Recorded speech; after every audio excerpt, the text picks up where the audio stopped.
Hello everyone. In this lecture we will discuss on curvilinear translation. What is this curvilinear translation? When a moving particle or body describes a curved path, it is said to have curvilinear motion. In curvilinear motion, there is also kinematics and kinetics. So the kinematics and kinetics that already we have discussed in the previous lectures. What is this kinematics? So kinematics is a branch of dynamics in which only motion of the body is considered. And what is kinetics? Kinetics is another branch of dynamics in which both motion of the body and force is considered. So force that is responsible for the motion of the body. So to define the curvilinear motion, we have to understand some important parameters like angular displacement, angular velocity and angular acceleration. So first we discuss about what is angular displacement. So angular displacement is the total angle through which a body has rotated. So that total angle is denoted by theta, which is considered to be angular displacement. And the SI unit of angular displacement is radian. Next, angular velocity. It is the rate of change of angular displacement of the body. So it is denoted by omega.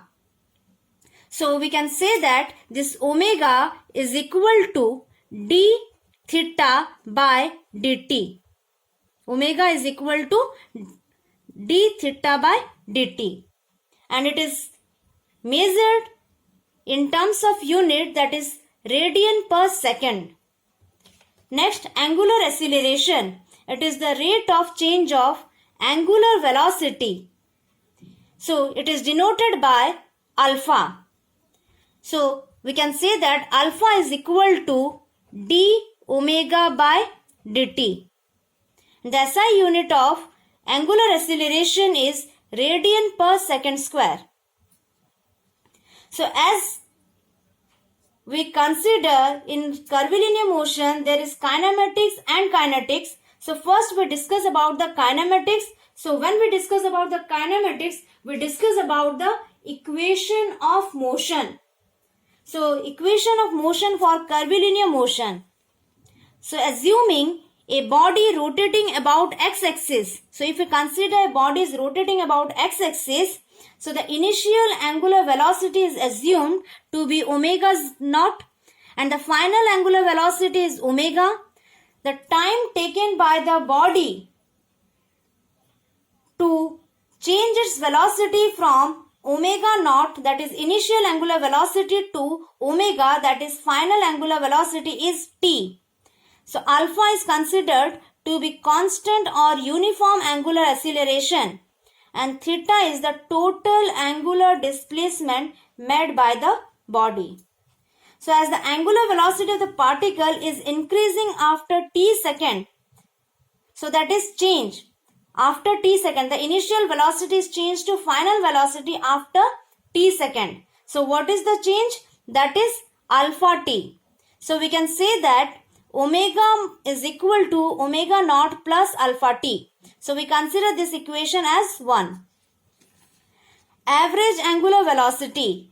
So we can say that this is initial angular velocity plus final angular velocity by 2. So omega naught plus omega by 2.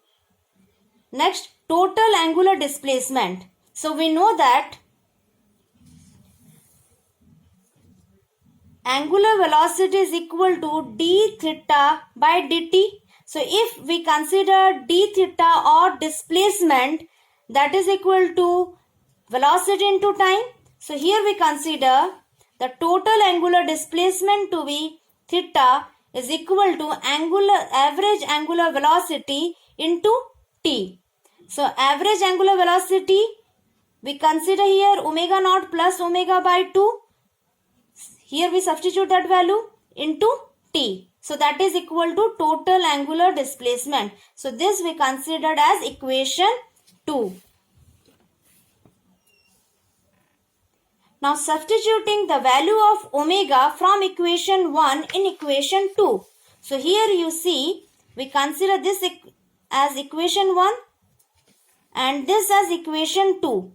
So from the equation 1 we substitute the value of omega, that is equal to omega naught plus alpha t. So we substitute the value of omega, that is omega naught plus alpha t, in equation 2.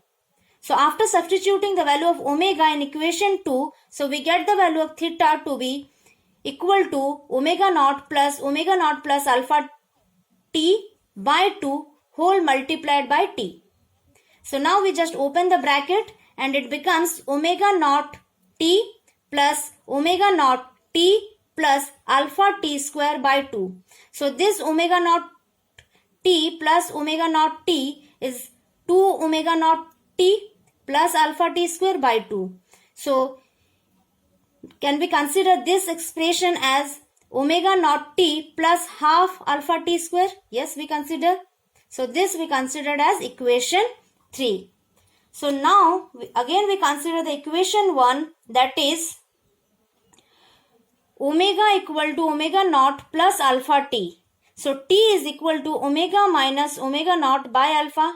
Now we substitute the value of t, that is equal to omega minus omega naught by alpha, in equation 2. So equation 2 is omega naught plus omega by 2 into t, that is equal to angular velocity, total angular velocity. So the value of t we substitute here. So here we consider the value of t to be omega minus omega naught by alpha.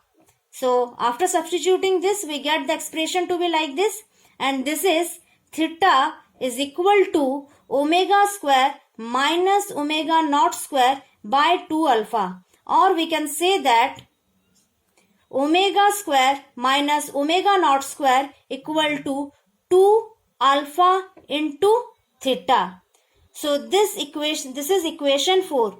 So here we consider this equation 1, equation 3 and equation 4 as the 3 equation of motion for curvilinear motion. Thank you.